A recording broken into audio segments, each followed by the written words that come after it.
E agora nós vamos mudar de assunto para falar de direitos. Muita gente sacou ou ainda vai sacar o dinheiro das contas inativas do FGTS, não é mesmo? Mas para sacar esses valores tem que obedecer alguns requisitos, como ter sido demitido por justa causa até 31 de dezembro de 2015 e ter valores em uma ou mais contas inativas. Mas você sabia que, por exemplo, se você não se encaixa nessas contas inativas, tem lá o dinheiro do FGTS, existem outras regras que dão direito para o saque do FGTS.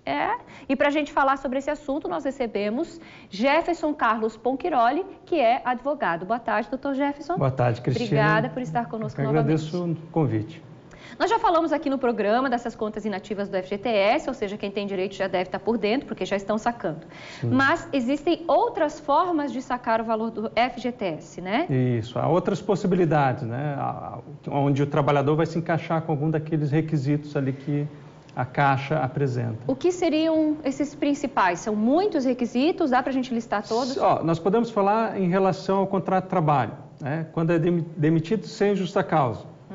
Né? Então, paga a multa e o trabalhador tem o direito ao saque. Trabalhador avulso, quando por mais de 90 dias não tem trabalho, também ele passa a ter direito.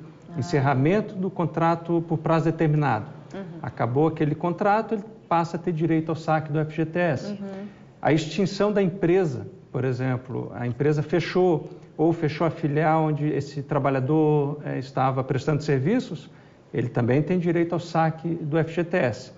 Então, essas questões que envolvem a relação de trabalho são as principais. Entendi. Depois nós temos outras, né? Na questão de desastre natural, né? Que daí é criado através de decreto, o município e muitas vezes é delimitado as ruas, né? Por exemplo, no caso de enchente. Né? Sim, como aconteceu aqui, agora em 2008, em 2011 também 2013, teve a liberação. A gente tem aqui, doutor Jefferson, eles fizeram uma artezinha aqui para a gente colocar, enumerando. Eu achei interessante esse aqui, portador do vírus HIV ou pessoas com câncer. Ou seja, as pessoas que têm uma doença também podem sacar? Isso, não somente o titular da conta. Né? Isso que eu ia te perguntar. Isso, o seu dependente também.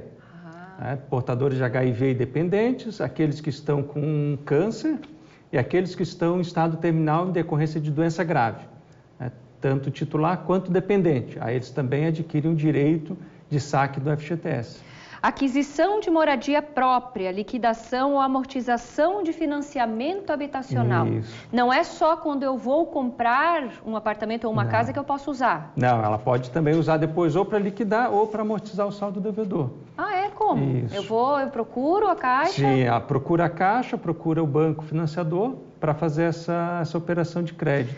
Falecimento do trabalhador, mas aí quem vai sacar? Isso, aí é a inventariante. Mas eu já tenho que deixar lá ou como é que é? Por exemplo, eu não tenho nada registrado. O que ocorre geralmente é através do alvará judicial. Ela prova para o juiz que é a viúva, né, ou que é aquele herdeiro único, se for o caso, então o juiz dá uma ordem judicial para o saque. E se não for casado, no papel passado? Aí vai ter que comprovar, né? Vai ter que pegar a declaração. Isso, por isso a importância do casamento civil. Né? Isso. E filhos menores, por exemplo, o pai e a mãe. Filhos menores, não. Eles vão ter que ser representados. Mas aí eles terão direito aos valores que estão depositados. Entendi.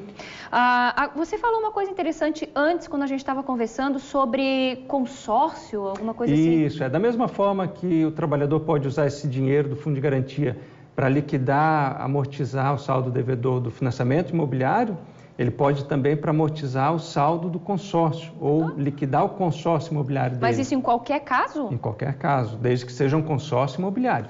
Tá, a gente tem umas perguntinhas aqui do telespectador. Já está ali, Sheila, as perguntas ou não? Ainda não, né? Tá, você então que está acompanhando a entrevista, se tiver dúvida pode mandar para a gente.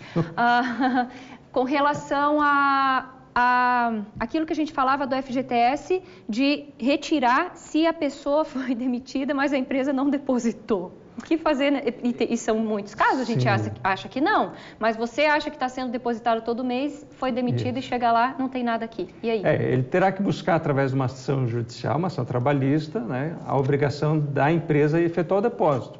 Além da denúncia aos órgãos competentes para apurar, né, a prática de crimes, a prática de sonegação, de desvio de valores, mas tem que buscar a justiça para obrigar a empresa. Aí já vai ter que ser a justiça. Isso, aí vai ter que ser judicialmente. A Caixa não vai pôr aquele valor, vai ter que ser cobrado da empresa. Vai ter que ser cobrado da empresa, esse é um valor que a empresa deposita.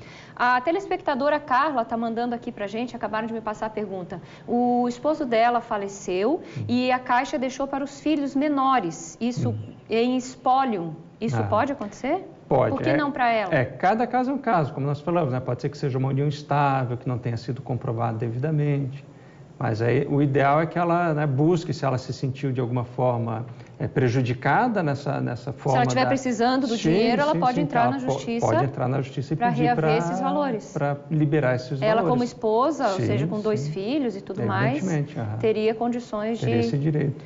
Certo. E quando a pessoa é demitida por justa causa, ela não tem direito? Ela não tem o direito de sacar. Naquele momento? Não, ela não. Aquele saldo lá, ela não vai poder sacar. Mas é dela? É dela, sim, não. Ficará depositado lá na conta do FGTS dela. Entendi. Mas ela só poderá sacar na aposentadoria, né, que é uma outra forma de saque, ou quando completar 70 anos. Sério? Ou se a conta ficar inativa por 3 anos, sem qualquer tipo de depósito na conta. Ah, sim. Aí já entra nas contas inativas, isso, que é aquilo que a gente falou. Aí ela pode fazer o pedido de saque desses valores. Eu vi aqui que tem permanência de 3 anos fora do regime. É isso que você comentou agora. Isso mesmo. Tá. E falecimento do trabalhador é esse, a suspensão do trabalho avulso. O que é isso? É quando o trabalhador é contratado na função, no contrato por trabalho avulso. Então, quer dizer, ele não está trabalhando por 90 dias sem trabalho. Aí ele pode sacar aquele FGTS que ele tem depositado. Tem uma pergunta, como é que é, Sheila? O Eduardo, telespectador, está dizendo que a empresa que ele trabalha está falindo e não depositou nada. Qual é o primeiro passo que ele tem que fazer? Ele já descobriu que lá não tem nada. Ele pode buscar manejar uma ação trabalhista, mesmo na continuidade, no vigor do contrato de trabalho dele, ele pode buscar a justiça para que haja uma determinação, para que haja o pagamento desse fundo de garantia. Entendi. Escreveram agora no nosso Facebook perguntando o seguinte, para construir a casa, pode? Sim, se for um financiamento imobiliário, sim. Pela Caixa? Pela Caixa, se não for financiamento, não dá? Não dá. Eu já comprei lá o terreno, vou construir, quero só o dinheiro, sim, não dá? Não, a Caixa vai liberar somente no caso de um financiamento, para liquidar, para amortizar. Entendi. Para móveis, não, só para construção de casa. Só para construção. Entendi. Obrigada, doutor Jefferson. Imagina, e qualquer dúvida, Cristina, tem o site fgts.gov.br. Lá traz todos esses requisitos e traz as instruções de como trabalhador. fgts.gov.br. Isso. Tá. Ali tem todas as orientações. Ok. Muito obrigada, doutor Jefferson. Cristina. Já desanimei, né?